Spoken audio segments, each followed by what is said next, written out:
Di pinggir desa, Narimo melambaikan tangan, menyuruh rombongan berhenti. Motor-motor dimatikan. Sunyi. Di kejauhan, terlihat seorang anak kecil, kurus, memakai baju lusuh, sedang menarik gerobak kayu yang terlalu berat untuk tubuh mungilnya. Di dalam gerobak, ada ibunya yang sedang sakit, tampak lemah, dan terbaring dengan napas terengah.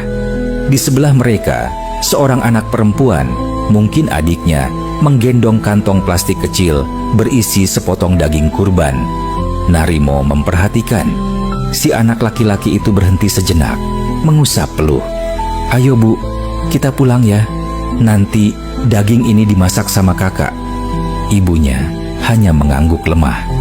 Anak perempuan itu lalu menggenggam tangan ibunya, menunduk. Narimo mendekat. Kalian dari mana?" Anak laki-laki itu menoleh, tampak takut. "Dari masjid, Pak. Dapat daging kurban. Ibu nggak bisa jalan, jadi kami dorong pakai gerobak." Narimo terdiam. Keringat dingin mulai membasahi pelipisnya. Ia melihat tangan si anak penuh luka. Pundaknya memar karena mengangkat kayu. Tapi mereka bahagia. Mereka bersyukur hanya dengan sepotong daging. Tiba-tiba terlintas di benaknya.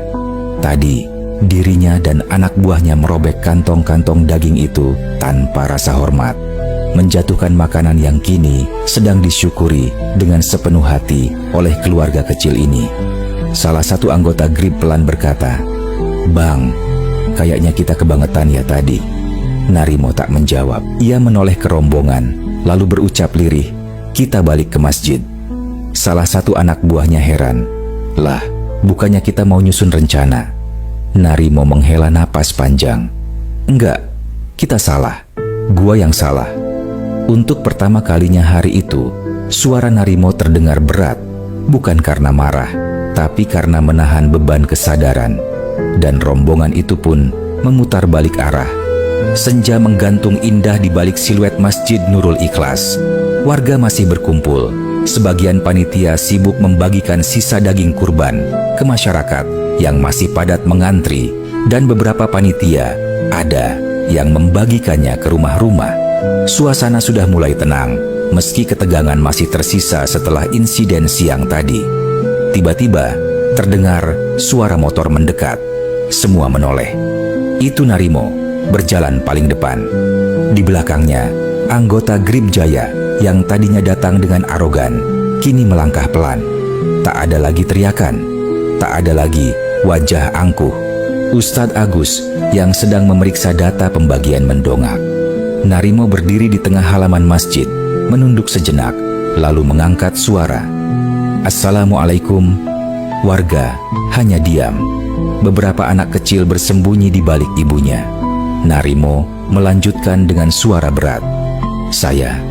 Saya datang bukan untuk marah-marah lagi. Saya sadar, saya tadi khilaf. Saya emosi. Saya malu.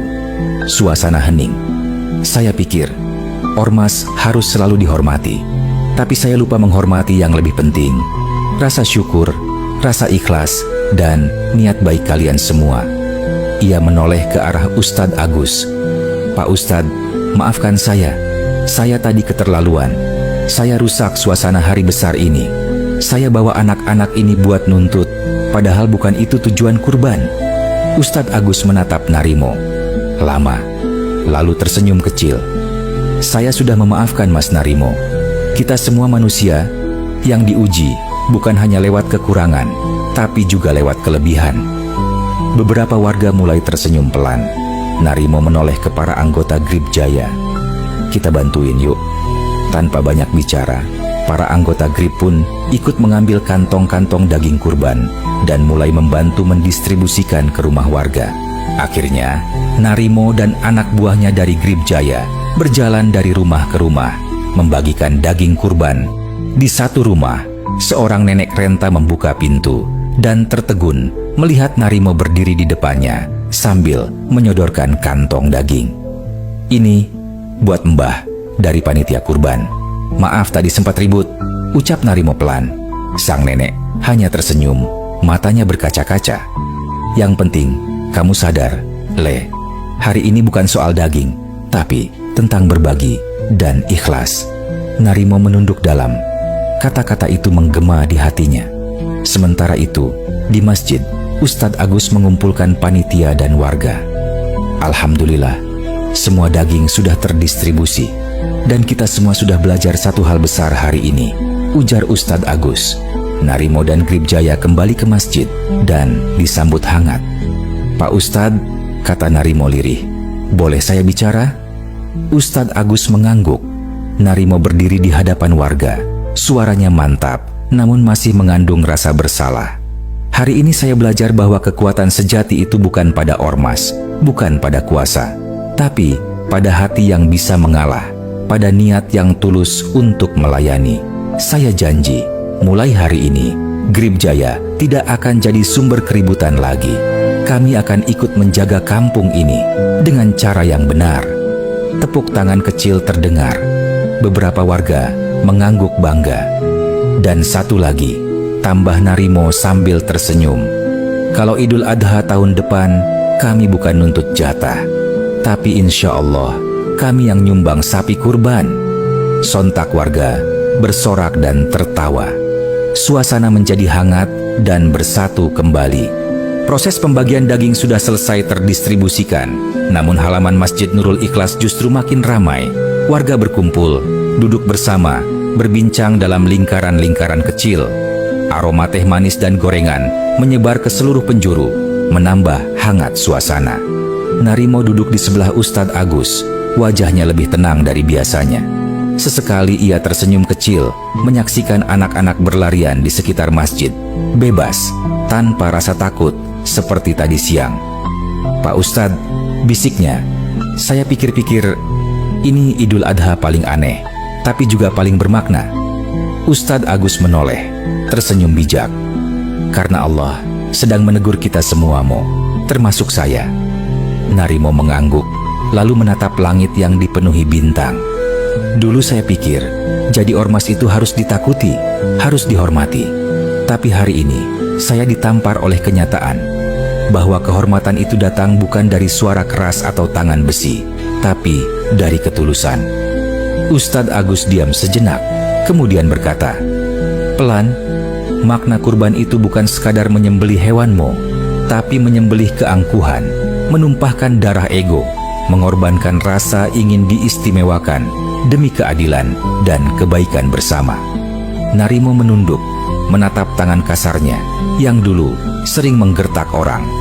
Kini, tangan itu baru saja mengantarkan daging ke rumah-rumah miskin. Ada rasa damai yang baru pertama kali ia rasakan. Hari itu, desa Sumber Mekar seperti kembali dilahirkan. Semua luka siang tadi mulai mengering, terganti oleh tawa dan pelajaran moral yang membekas. Dan Narimo, mantan tokoh ormas yang pernah mengobarkan amarah, kini menjadi simbol perubahan yang tak disangka. Sebuah kisah kurban yang tidak hanya menyentuh daging, tapi menyentuh hati. Cerita Gripjaya ngamuk tidak dikasih jatah daging kurban mengajarkan kita bahwa kekuasaan dan ego yang berlebihan bisa merusak keharmonisan sebuah komunitas. Namun, melalui refleksi dan kesadaran diri, setiap orang berpeluang untuk berubah menjadi lebih baik. Kurban sejati bukan hanya berbicara soal pembagian materi, tapi tentang pengorbanan hati, menahan amarah, dan meruntuhkan kesombongan demi menjaga persatuan dan kedamaian. Pesan moralnya sangat jelas. Ketika kita bisa mengorbankan ego dan amarah, maka kita membuka pintu bagi persaudaraan dan kasih sayang yang sesungguhnya. Komentar di bawah, menurut Anda cerita Narimo si Ormas Grip ini bagaimana?